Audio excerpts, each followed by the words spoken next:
नमस्कार विद्यार्थी मित्रांनो, कसे आहेत सर्व? मजेत? तर चला, शिपाई पदासाठी एससी कास्ट साठी कोणता सेफ झोन असणार आहे, कोणते जिल्हे निवडावे, भरपूर जणांचा प्रश्न होता. सर माझी एससी कास्ट आहे, मी कोणत्या जिल्ह्यात फॉर्म भरू जेणेकरून माझं सिलेक्शन होईल? तर तुमच्यासाठी मी खास टॉप 5 जिल्हे घेऊन आलेलो आहे. तर सगळ्यांनी व्हिडिओ शेवटपर्यंत बघायचा. जास्त मोठा नाहीये, पण तुम्हाला एक अंदाज येऊन जाईल आपण कोणत्या जिल्ह्यात फॉर्म भरला तर आपण निदान मैदानी चाचणी पास होऊन पेपर क्वालिफाय होऊन आपलं सिलेक्शन होईल. तर चला पाहूयात 5 जिल्हे. महाराष्ट्र पोलीस शिपाई पदासाठी एसटी कास्ट साठी टॉप 5 जिल्हे घेऊन आले तुमच्यासाठी. पहिला जिल्हा सगळ्यांचाच आवडीचा मुंबई शहर. तर बघा या ठिकाणी मुंबई शहर या ठिकाणी 172 एकूण जागा आहेत एसटी कास्ट साठी.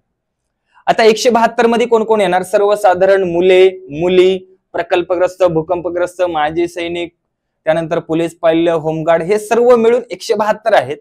त्यामध्ये सर्वसाधारण जागा 50 आहेत मुलांच्या. सर्वसाधारण जागा कळल्या आता. एकूण जागा 172 एसटी कास्टच्या आणि त्यामध्ये सर्वसाधारण 50. त्यामध्ये फक्त एसटी कास्टचेच विद्यार्थी असणार, मुलं असणार, बाकी कोणतंच येणार नाही.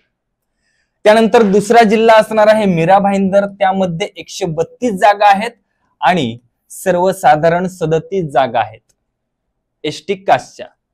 त्यानंतर तिसरा जिल्हा येतो मुंबई लोहमार्ग.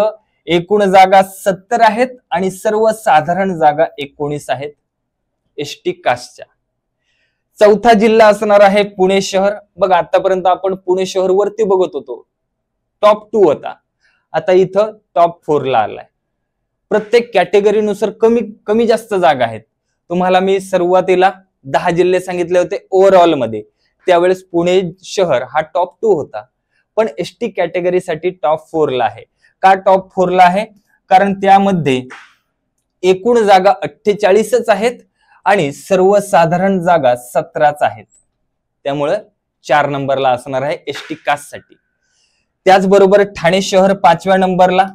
51 जागा एकूण आहेत आणि सर्वसाधारण जागा 13 आहेत. ही असणार आहे एससी कास्ट साठी सेफ झोन.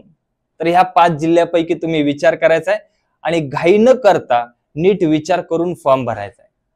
अभी नहीं तो कभी नहीं. व्हिडिओ आवडला असेल, माहिती आवडली असेल तर पोलीस भरती करणाऱ्या प्रत्येक विद्यार्थ्यांपर्यंत लिंक शेअर करायची आणि जाता आता सर्वांनीच लाईक करायचे. चला, थँक्यू सर्वांना. जय हिंद.